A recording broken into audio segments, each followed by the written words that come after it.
काही कामं मुख्य असतात, परम असतात बरं का, आणि काही अवांतर असतात. आणखीन आता दृष्टांत देऊन सोप्या पद्धतीनं सांगतो. कारण जेवण झाल्याच्या नंतर रात्रीच्या वेळेला 9 9:30 वाजल्यानंतर जास्त वेदांत सांगायचा नसतो.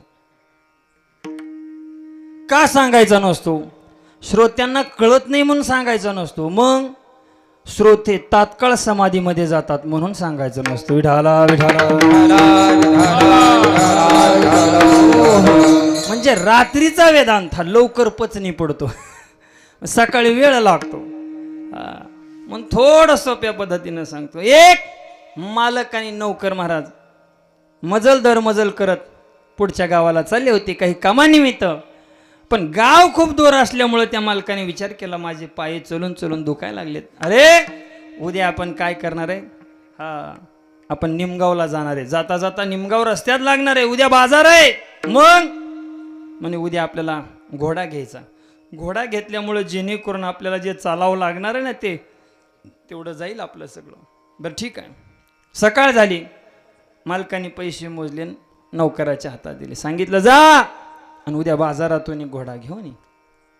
गेला नौकर. गेल्यानंतर 1 तास 1.5 तासानंतर नौकर आला. आणि नौकर आल्याच्या नंतर मालकाने विचारलं, बाबा रे घोडा आणला का? मग असणारा तो नौकर म्हणायला लागला, मालक हे बघा खोगीर किती सुंदर आहे बघा, किती सुंदर आहे. त्या घोड्याला लागत आहे ना, ऐका नाही ते खोगीर आणले. ते म्हणले, अरे हे दे सोडून, पण घोडा आणला का? घोडा महाराज ते रिकी वाजतात पाय ठेवायचे, आहे का नाही? मग ते आले, बघा म्हणे मला किती सुंदर आणले. अरे ते सोडून दे रे बाबा, घोडा आणला का?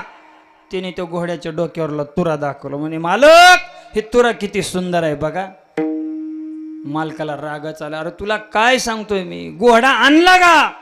त्यांनी पटदिशी ते घोड्याच्या खाली खुराला मारायला जे नाल असते का लोखंडी ती दाखवली. म्हणे मालक हे बघा ना किती सुंदर आहे बघा, हे आणले. मग मालकाचं टाळकं सरकलं. आता किती वेळ ऐकणार ते? मालक म्हणे जोडा काढणार आणि हाणणार तेवढ्यात.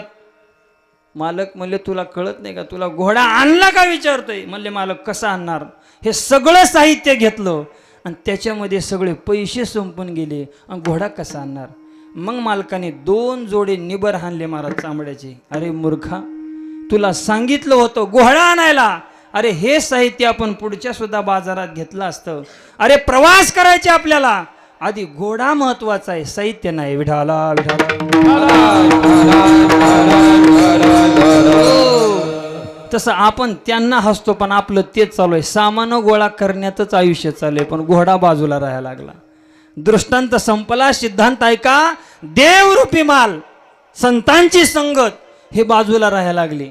पण इतर जो पसार आहे ना, इतर जो सामान आहे ना, ते सगळंच आपण गोळा करण्यात वेळ घालवायला लागलो. आणि जेव्हा सगळं आयुष्य संपलं का, मरायला टेकलं आणि वेळ झाली की तो जो यमराज आहे ना, मग तो काय करत असतो माहितीये का? मग घडी लावत असतो, घडी घडीनं वाट पाहत असतो.